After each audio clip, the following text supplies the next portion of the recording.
Iran ऐसा एक देश है जिसके पास दूसरा सबसे बड़ा नेचुरल गैस का भंडार है और तीसरा सबसे बड़ा तेल का रिजर्व ईरान में है।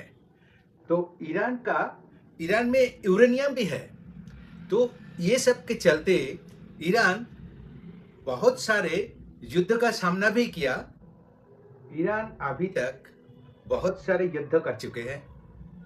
युद्ध का एक्सपीरियंस ईरान के पास है, ये पता नहीं चला। और सब लोग थोड़ा मिसकैलकुलेशन किया था कि ईरान को साथ यूएस का अटैक होगा, तो पहला दिन में ईरान सरेंडर कर देगा और जैसे कि यूएस और इजराइल जैसे चाहते हैं उसी रास्ते में आ जाएगा।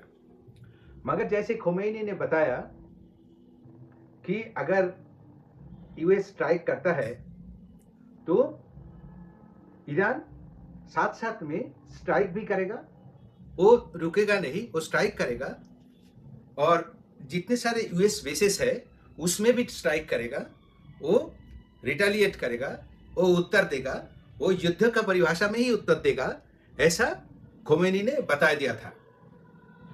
तो वही हो रहा है। पहला दिन जो 28 तारीख जो युद्ध शुरू हुआ है उस समय शुरू होते ही पता चला कि उनको खोमेनी को मार दिया गया है।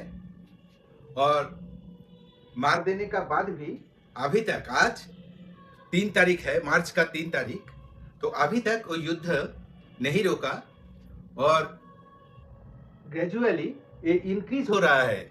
और इतना इंक्रीज हो रहा है कि ईरान ने अकेला 11-12 कंट्रीज में जितने मिलिट्री बेस है उसमें स्ट्राइक कर रहा है।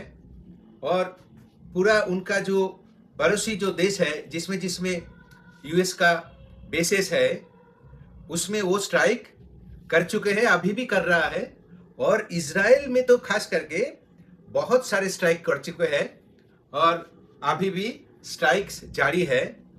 और इसके चलते ट्रम्प भी बोला कि वो फिर और भी स्ट्राइक करेगा और भी तेज रफ्तार से ईरान को अटैक करेगा और ये सब चल रहा है। तो ये जो वार है, यह वार है न्यूक्लियर प्रोग्राम को लेके। इजराइल और यूएस दोनों देश नहीं चाहता है कि ईरान न्यूक्लियर प्रोग्राम को आगे बढ़ाए। यूएस बहुत कोशिश भी कर रहा था कि उनका जो न्यूक्लियर प्रोग्राम है उसको रोकने के लिए, मगर डिप्लोमेटिकली ये रोक नहीं पाया, वो होते ही चला। वो डिप्लोमेटिकली 2-3 राउंड्स वो लोग कोशिश किया, मगर वो कोशिश एकदम नाकाम रहा है। तो इसलिए अल्टीमेटली यूएस तो पहले से ही वहाँ पर बहुत सारे कम से कम 2 एयरप्लेन कैरियर जो बोलते हैं वो कैरियर शिप वहाँ पर तैनात कर चुके थे। फिर भी वो डरे नहीं, वो अपना बयान में एकदम जारी रहा और अल्टीमेटली यूएस को और इजराइल को स्ट्राइक करना ही पड़ा। और स्ट्राइक करने पर वो पाल्टा स्ट्राइक किया। नॉट ओनली स्ट्राइक किया, स्ट्राइक तो किया है ही, उसके उपरांत भी वो स्ट्राइक करते चला। तो इस फाइट में अली खमैनी को डेथ हुआ, उनका परिवार का भी बहुत सदस्यों को मार दिया गया, वो मर गए।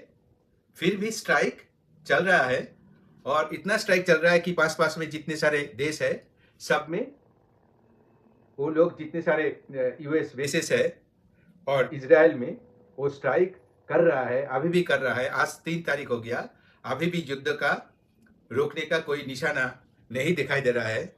और लग रहा है कि यह युद्ध थोड़ा और देर तक चलेगा और अर्ध तक चलेगा तो लोगों का मुश्किल ही होगा सारा वर्ल्ड में। जैसे कि आप लोग जानते हैं स्ट्रेट ऑफ हॉर्मुज से वर्ल्ड का जितने तेल जाता है वहाँ का 20% तेल स्ट्रेट ऑफ हॉर्मुज से जाता है। तो ईरान, और वो ईरान का कब्जे में है। नेचुरली अभी वहाँ से तेल का आयात बंद हो गया है और तेल वहाँ से किसी प्रकार से कहीं कोई देश में जा नहीं सक रहा है, और ये जो तेल नहीं जाने से बहुत सारे प्रॉब्लम धीरे धीरे और भी बढ़ेगा। और दूसरा बात है कि ये जो स्ट्राइक हो रहा है वहाँ पर बहुत सारे इंडियन हैं, उन लोग को असुविधा हो रहा है, और वो लोग जो कोई फ्लाइट बंद हो गया है, एयर स्पेस पूरा बंद हो गया है, इसके चलते बहुत सारे प्रॉब्लम हो रहा है। और जैसे ये अगर रुक जाता है तो ठीक है, नहीं रुकेगा तो ये प्रॉब्लम और भी बढ़ते चलेगा।